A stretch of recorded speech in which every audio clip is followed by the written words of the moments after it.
Hi. How's it going? Pretty good. How are you? Did you survive the windstorm? Barely.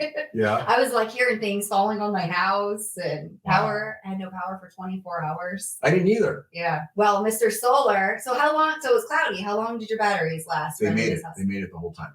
Yeah. But my wife didn't know that the power was still out, so she was running the dryer. Oh my gosh! Like, oopsies. So one of them went down pretty good. We got a little close, but it was pretty fun.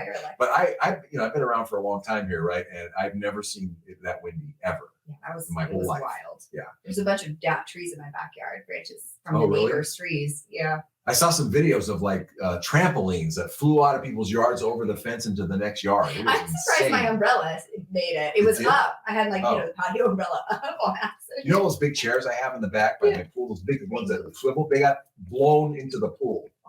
Yeah, I mean, it was amazing what was going on. I've never seen anything like it. And the water from the pool was splashing on the fireplace. No way. I swear. Oh my gosh. It was. You have to see. It's been a wild week. It's been a wild, yeah. You know, one great thing to come out of this week is that the state has matched the federal tax filing and payment date extension. So now you have, my Californians, until October 15th to file and pay your taxes. If you're in a disaster. Yes, right.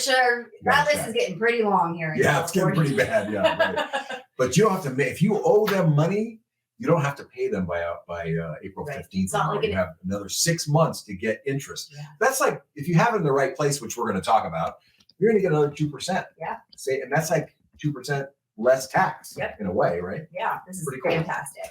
Pretty cool. Welcome to A Place of Possibility. We're happy to have you with us. I am Richard Del Monte. And I'm Angela Wright.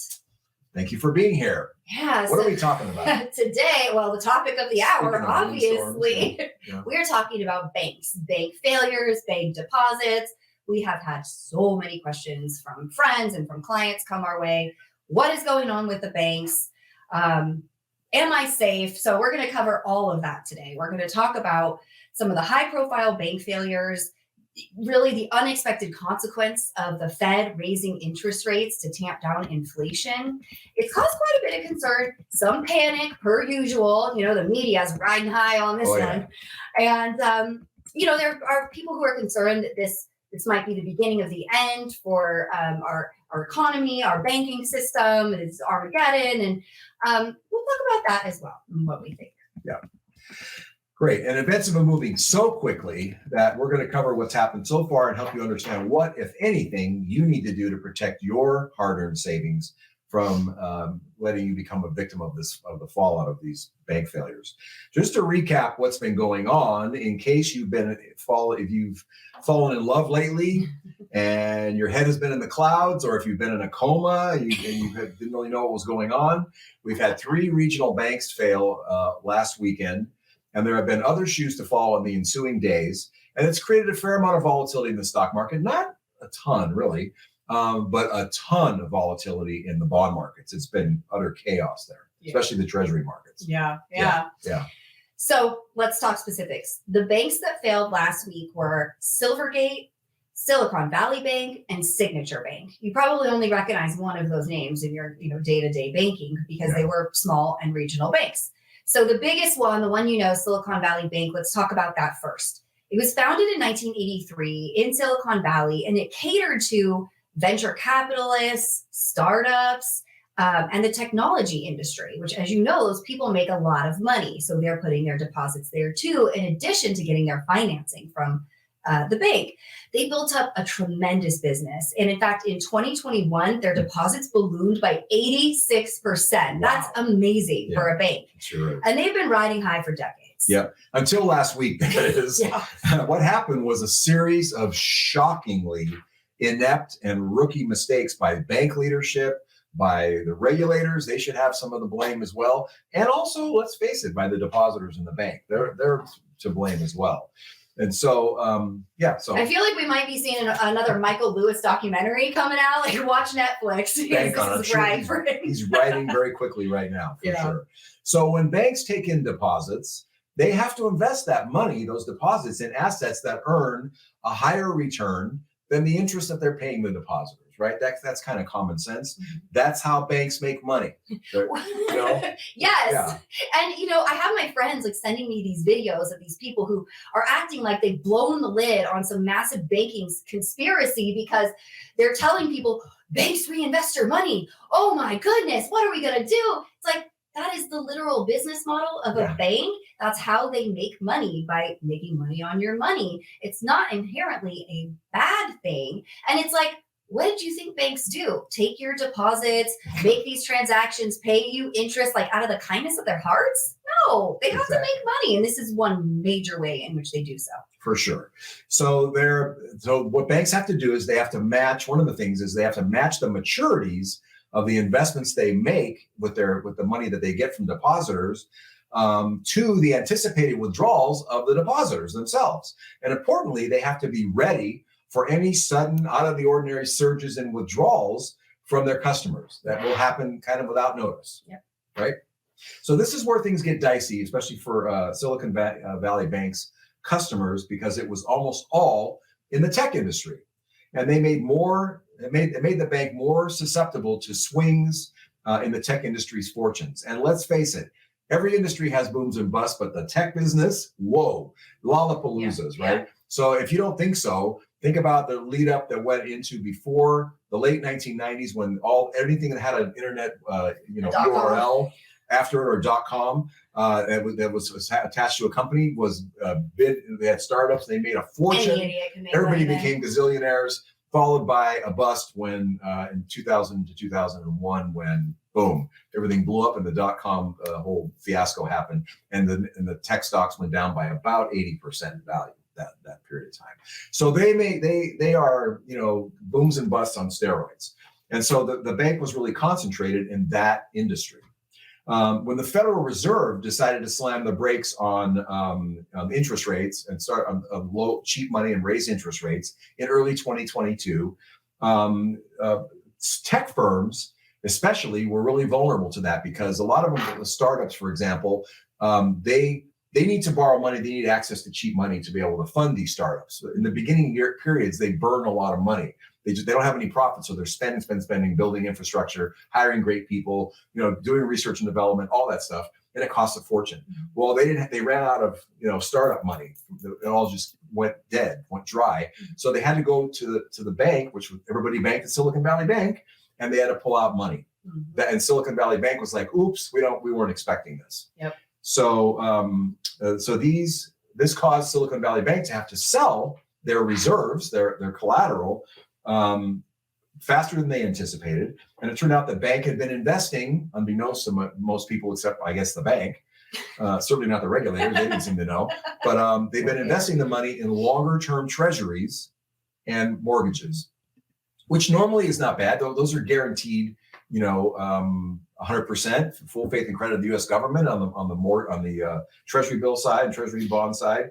But while they're really safe and they're going to get paid off, they are highly susceptible to interest rate swings. Yeah, and we often say interest rates and bond prices move in opposite to each other, but not a lot of people understand what that means. So imagine, if you're watching live, we're going to put up a graphic of a teeter-totter, and if you're listening, you can find it in the show notes, or you can just imagine it because I'm sure you've seen one. And so basically, when one child sits on one side and another sits on the other side, one goes down, one goes up. And if you're at the edges of the teeter-totter, you go up and down a lot more. Now imagine the children slide in to the center, to the fulcrum of the teeter-totter. Now they're only going to move a little bit, right? If at all. Right. Yeah. And this is a great analogy for how interest rates on bonds that mature at different times will move the prices of those bonds. Okay. So on one end of the teeter-totter is interest rates, and the other side is bond prices. Now, short-term bonds, those are Treasury bills and notes that mature in a year or two. Those would be located on the very center of the fulcrum. So when interest rates move, and they can move quite a bit, it still doesn't move the bond price that much. Everything kind of just, little tiny movements, like where you put your baby on the teeter-totter. We're going to do that. Yeah. Okay, now coming out in duration, maturity, we use those words interchangeably, like a 30-year bond. The 30 years is the maturity or the duration. Now you're coming out to the edges of the teeter-totter. One tiny little move in interest rates and boop, off you go, right? So if interest rates are going up over here, bond prices are going to fall, and vice versa, right? Yep.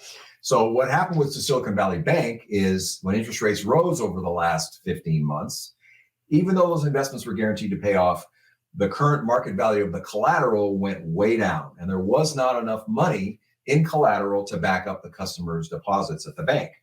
And so when the customers started needing more money than the bank expected, they decided to go to the equity markets and borrow and sell more stock of the Silicon Valley Bank stock to the public, or some private investors, actually, was what they tried to do it to, through, and bring in about $2.5 billion to kind of plug the hole they had.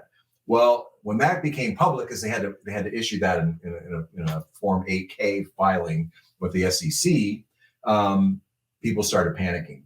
Surprise! And the shareholders, and not the shareholders, but the depositors started thinking, they're underwater. They're not going to have enough money, and it set off a stampede of people trying to get the money out of the bank as fast as possible. And so they basically, there are only 37,000 customers at the bank. Then they have all these 150 billion plus of dollars. So you can imagine what the average account balance is, right? And so 93% of all the deposits at the bank were uninsured by FDIC insurance. So they were panicked. It was panic city. And they pulled out a whopping, well, you're going to talk about the amount they pulled out. I will. Yeah, don't give it away. But and so it wasn't insured, most of it. Yeah, it was really unfortunate. And this is where lack of diversification is a perfect example of how it can bite you. Both as a depositor of a bank, there wasn't enough money there there wasn't enough FDIC insurance to cover the deposits, but also as an investor, if you held a lot of Silicon Valley Bank stock, that was a double whammy. I can't imagine someone that maybe had $1 million on deposit there and owned the stock. That would be painful. And so last Thursday, the customers withdrew an astounding $43 billion from the bank. In a day. This is pure panic, greed, mayhem. Right. And the FDIC took over the bank the next day. And by the end of the weekend, the government decided that the risk to the economy by letting this particular bank fail, and letting all the people in the tech industry lose this money, it was too great. So they stepped in and announced all of Silicon Valley Bank's deposits would be covered. And meanwhile, while this is happening, two more banks, Silvergate and Signature, were having the same kinds of troubles with their deposit collateral. Both of these banks, what's different about them is that they were very heavy into the cryptocurrency industry. Again, extremely volatile. It's been imploding. People want to get their money out.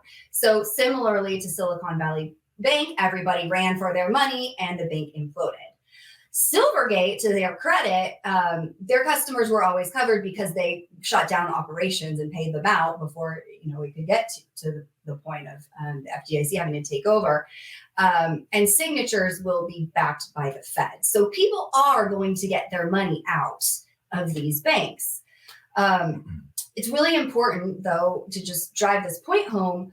Even though the deposits at the bank were 100% covered, if you owned the bank's stock, there is no coverage for that.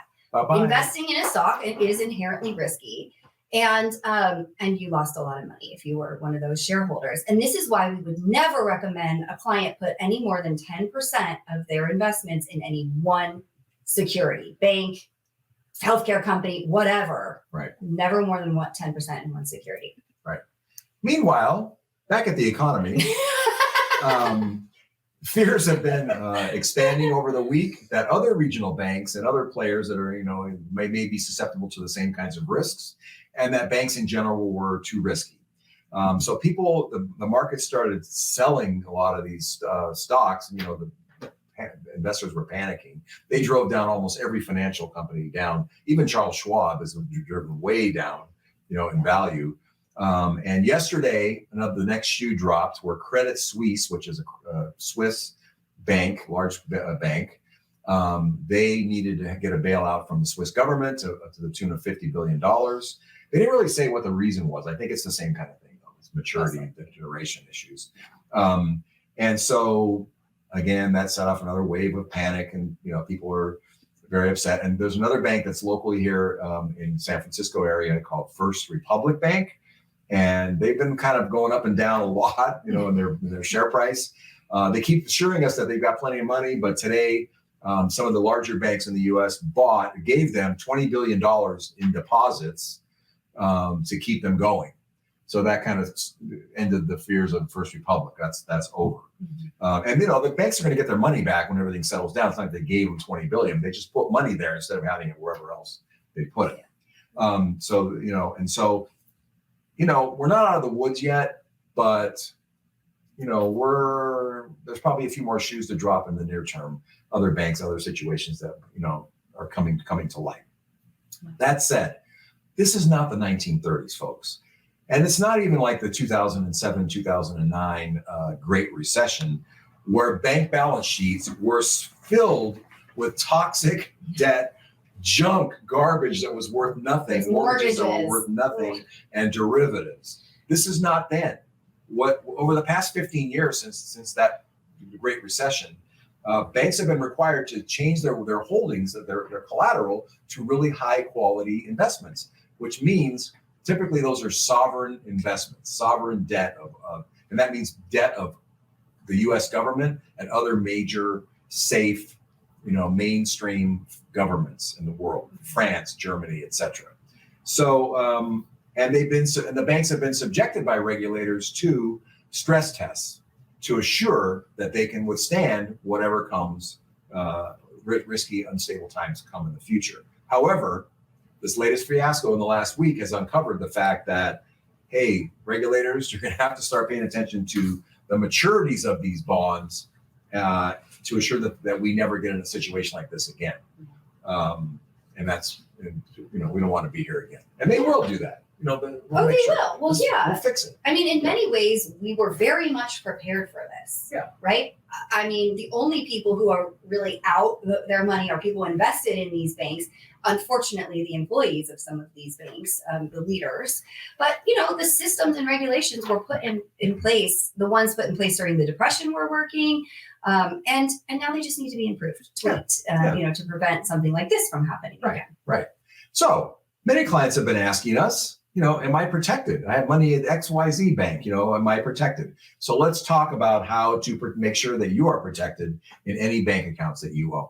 Okay, so first, understand that you're protected by FDIC insurance up to $250,000 per person per bank. You should never keep more than this in any one bank. And I know it's a headache if you have $1 million you want to keep in cash. To open an account at 5 different banks, it is, but it's worth it to get this protection. Yeah. Give us some examples of how this works. So people ask me, okay, well, I have a joint account and a trust. Like, how much coverage do I have? Right. Okay. So individuals have $250,000 of coverage at the bank. Doesn't matter how many accounts they have. If it's a joint account, like a husband and wife, wife and wife, husband and husband, that would be $500,000, 250 times 2. Also, if you have a living trust account, and you have like 3 kids, or if you have what's called a transfer on death account or pay on death account, and you have beneficiaries attached to your account. If you have 3 beneficiaries, for example, and a husband and a married couple, you would have up to $1.5 million of FDIC insurance from that. So there's a calculator on the FDIC's website, and you can go in there and plug in all your information and find out exactly how much insurance you have on your accounts.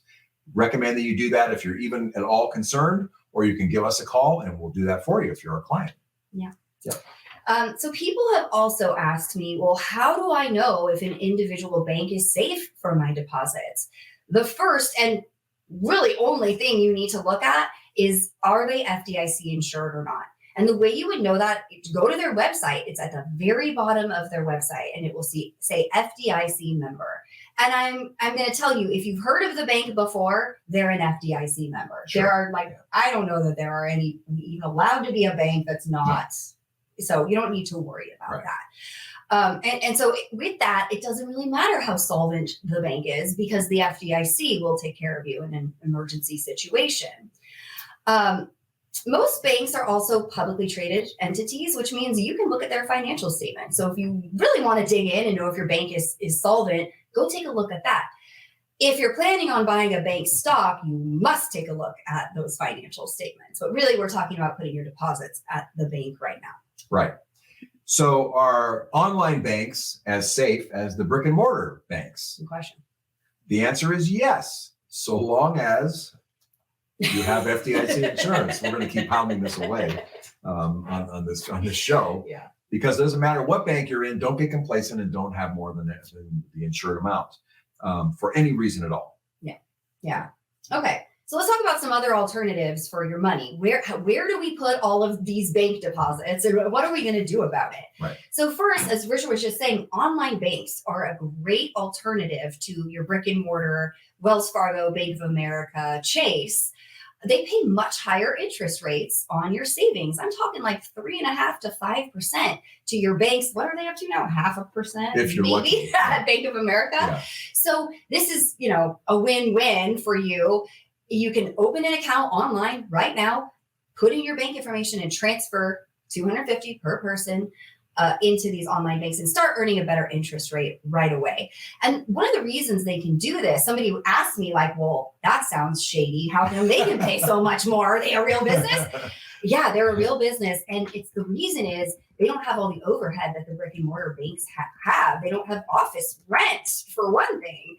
And, this is not an advertisement for ally.com, but I personally have my money there. And lots of our clients, we recommend it all the time. It is a safe place to put your money, so long as you're not going over the FDIC limits. Right. And they always consistently have high rates, good Much rates. higher. Yeah. Yeah. They're not up and down. They don't bait and switch and try to get you in and then reduce the rate. Yeah. Some do.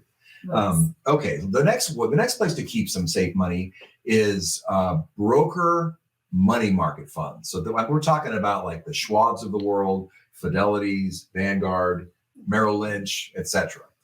They have money market funds that they actually manage themselves. What's inside those money market funds is typically things called commercial paper. These are like short-term loans to a bunch of different companies and stuff.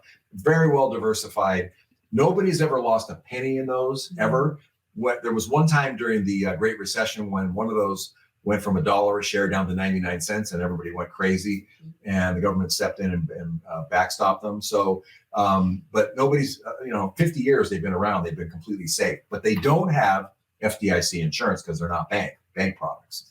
So if that really bothers you, which it wouldn't bother me, but if you really are concerned, like we're going to go into Armageddon, then what you could do is buy a US Treasury only money fund at one of those brokers. And then everything that's in that fund is invested in Treasury securities. So typically T-bills. So and those are backed by the full faith and credit of the US government. So that is really safe and you shouldn't have any worries there at all. Shouldn't, but I'll be honest. Some people have come to me saying, how can I trust the government is going to fulfill its duties, right? Is the government going to have the money for FDIC? Why would I buy a government bond if I'm already relying on the government? I do find this to be a very political, like Charged. People on one side of the political spectrum, especially have this belief that we cannot trust the financials of the US government. Let me just say this. If it comes to the point where the government cannot meet its obligations on its bonds or FDIC insurance, you have much bigger problems in your life. You don't care about your bank deposits anymore. You're scrambling for your guns, martial law, bunkers. Like something massively horrible is going on in our lives if this happens. And forget your bank balance. Growing your own food, etc. Right? Yeah. It's a big deal. Yeah. So they'll I wouldn't sweat that. And it's the safest. Those are U.S. Treasury securities are the safest investments in the world. They're still perceived that way. Yeah. So another thing you could do for safe money, this is the last one we're going to cover, is actually go out and buy the T-bills yourself. Treasury bills are Treasury securities that are maturing in 1 year or less. You could buy them either directly from the government through treasurydirect.gov, or it's a lot simpler just to go to Schwab, Fidelity, Vanguard, and buy them from them. And you can buy any maturity you want. You can get them maturing in a week from now if you want, all the way up to a year or longer. And again, they're backed by the full faith and credit of the U.S. government. Yep. Yep. All right, let's switch gears and talk about stocks because everyone wants to know, how is this going to affect my investment portfolio? What's going to happen to the stock market? Right. What if the financial sector goes down? How does that impact my portfolio? So let me just get my crystal ball out real quick. Right there. I'm just kidding. What does it say? It says, I don't know. Look, stocks have been really volatile this week. It's exactly what you would expect to see in a situation like this, but not as volatile as the bond market. Oof. It has been really wild. Yesterday, rates dropped by 0.5% on the 2-year Treasury. That's a big, if we go back to that fulcrum, that's a big drop in a short-term. Unheard of. A short-term bond. Yeah. I don't think I've ever seen that. Yeah. And today they bounced back substantially, which this indicates a lot of fear in the markets and uncertainty. That's what that tells us. And so what do we always say about fear and uncertainty? What do people do? Well, first of all, we always try to optimize our clients' long-term outcomes by recommending against reacting to near-term concerns, right? Upsets like we're going through right now.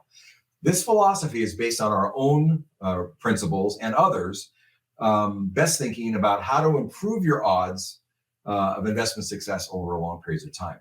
As such, our strategy really expects that the unexpected will happen from time to time, like it happened this week. Mm-hmm. And to a point, to that point, when these dislocations that we've been having in the markets right now are actually the building blocks for higher returns in the future. They really are, because people panic and get out. Sorry, you just missed out on returns. People that stayed in or actually bought some more things when they were down are profiting from it. So we teach our clients consistently to expect the unexpected and roll with it. Don't get freaked out when these things happen, and definitely don't let it throw off your strategy.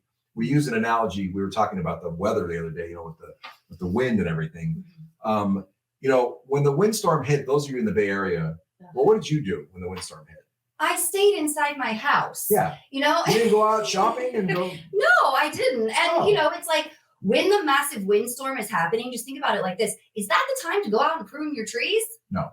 Definitely Absolutely not. Stay inside. You wait it out and wait for knowing that better weather is coming. I don't think anybody doubts that we're going to still have a summer and a beautiful spring, right. And it's the same thing with the investment markets. This temporary period of people being all upset and up in arms and predicting Armageddon is going to pass, just like every other time in the past. I'm sure. So just relax, stay in your house, pop on another Netflix and, enjoy yourself. Yeah, there's really nothing to do except wait it out. Yeah, honestly. Great. Yeah. Okay, let's see what questions we have today. Okay. This is a good question. What if Schwab goes down? Really, really good question. So Schwab or any broker dealer, right? Fidelity, Vanguard, Merrill. Yeah, good question. They're the custodian of your investments, right? And if they become insolvent, there's something very similar to the FDIC. It's called SIPC. The S is for securities. And they protect you up to $500,000 per person per broker. So similarly to how the FDIC rules work, except it's $500,000 per. And so this is a situation in which not your stocks have gone down and lost value. That's investment risk, and it's always present. And there is no government entity to pick you up when that happens, which is why you diversify. But this is like Schwab goes bankrupt or something. Or someone robs you and steals your money inside the bank. Yeah, bad actor at Schwab, or some sort of malfeasance is going on. Or a hacker. Yeah. So not only do they have the government SIPC insurance, the large and good broker dealers have private insurance to cover them for things like hackers or employee DOA, whatever. Right. So you do have protection from your securities brokers as well. Right. And that private insurance, at least in Schwab's case, goes up to $100 million per investor. 100 million. Yeah. So you're okay. You're going to be fine. Yeah. Exactly. That's not a risk. Oh, okay. Well, we hope this has been helpful to you. Give you a little bit more insight, maybe cause you to relax and sunny out today for California. It's beautiful. A good day for a walk. Thank you so much, as always, for being here. If you have a question or a topic suggestion, you can send it to info@aplaceofpossibility.com. If you'd like to schedule a consultation, maybe you want to review your accounts and how much FDIC insurance you have, you can click on the link in the show notes or on your screen to book an appointment. It goes right to our calendar. We're also continuing to offer the ebook, The Investment Answer. If you want to know more about what Richard was talking about, designing your portfolio to withstand these windstorms, it's in that book, and it's a really easy, accessible read to help you understand. If you're enjoying this, like and subscribe wherever you're listening. Thank you again so much for being here with us today. Yep. And until next time, remember, you're invested, and so are we.